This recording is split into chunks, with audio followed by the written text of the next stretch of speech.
Hello बच्चों, विद्या academy में आपका स्वागत है। अभी थोड़ी देर पहले ही हमने इस क्लास में हमने 6th क्लास का पीटी सॉल्व किया है और आज ही हम 7th क्लास का पीटी भी सॉल्व कर देंगे, जो अभी आप लोगों का पीटी 2 हुआ है, जो कि किस चैप्टर में से दिया गया है, जो कि चैप्टर नंबर 2 से आया है, चैप्टर नंबर 2 से। तो इसमें आपके पास कितने क्वेश्चन दिए हैं? टीचर ने 10 क्वेश्चन दिए हैं। पहला लिखा है भाग ए में 4 सवाल, प्रत्येक 1 अंक का है।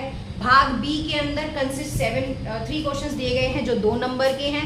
पार्ट सी के अंदर भी 3 मार्क्स के क्वेश्चन है और जो लास्ट वाला पार्ट डी है वो 4 मार्क्स का क्वेश्चन है। तो सबसे पहले पार्ट ए यहाँ पर सॉल्व कर देते हैं। पार्ट ए आपको क्या बोलता है? जैसे कि इसमें दिया है -2 -1, आपका आंसर कितना आएगा? तो माइनस माइनस क्या हो जाते हैं? प्लस हो जाते हैं, तो आंसर आएगा -3। सेकेंड क्वेश्चन है -25 और 20, यार ये 5 ना 5, 25 -25 + 20, माइनस का और प्लस का साइन जब होता है तो आंसर क्या आता है? माइनस आता है। तो माइनस प्लस क्या होता है? माइनस होता है। तो 25 में से अगर 20 को माइनस करेंगे तो कितना बचेगा? 5 बचेगा माइनस का। ठीक है। थर्ड क्वेश्चन आपका क्या है?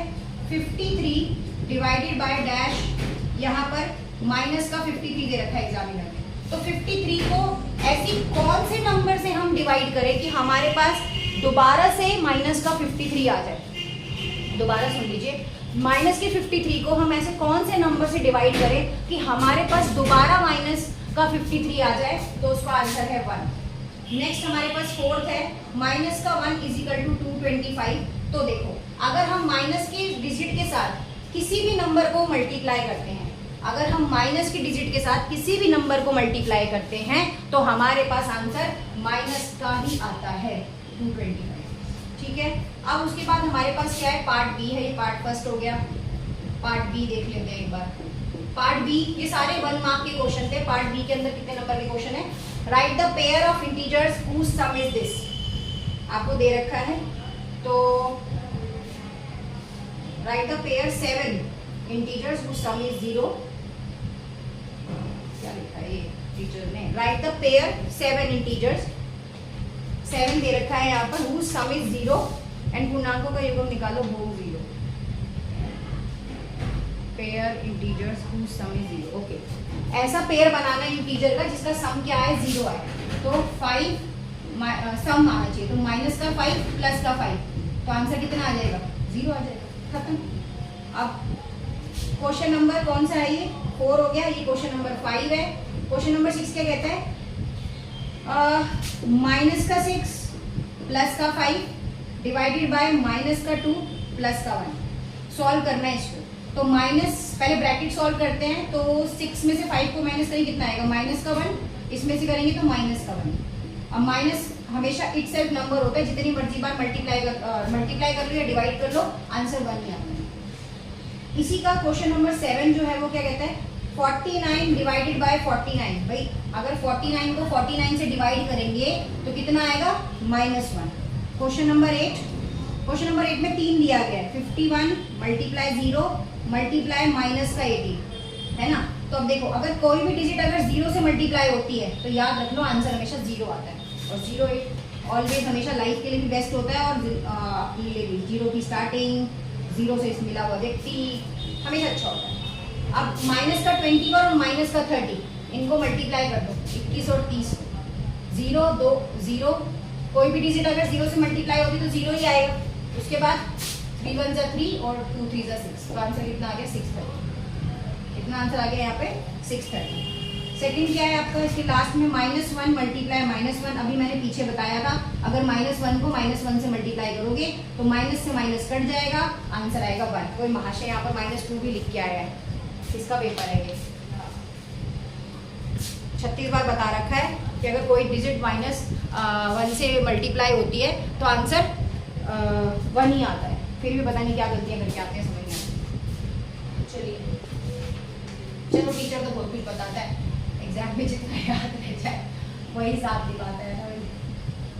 चलो जी, नेक्स्ट अगर करते हैं यहाँ पे तो क्या क्वेश्चन है? एक और क्वेश्चन है इसी का, 50 डिवाइडेड बाय -5। अब देखो, 50 को अगर 5 से डिवाइड करेंगे तो आंसर कितना आएगा? 10, क्योंकि 5 के पहाड़े में 50 कहाँ पे आता है? 10। ये हो गए।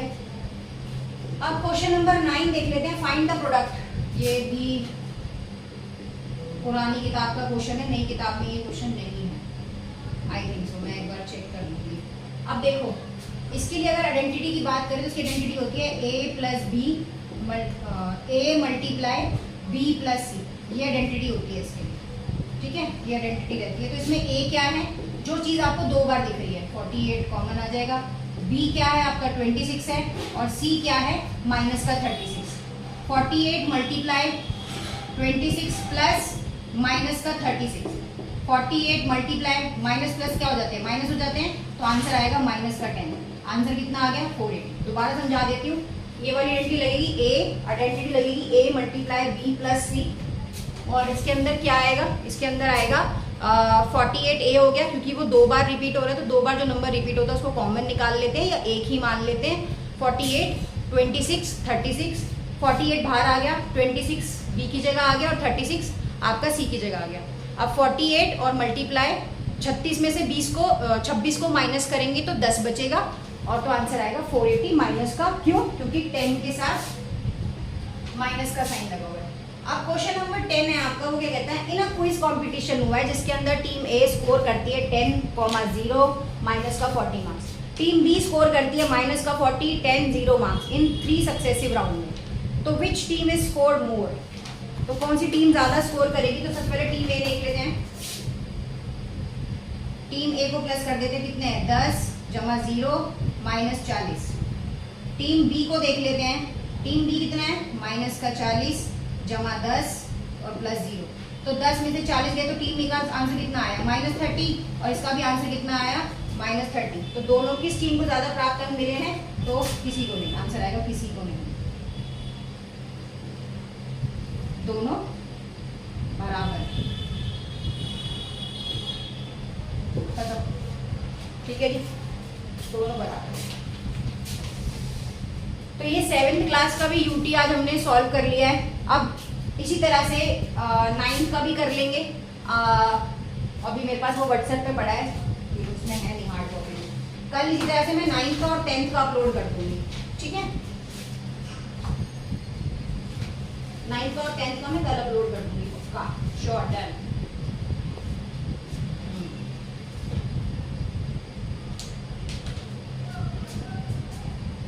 Thank you.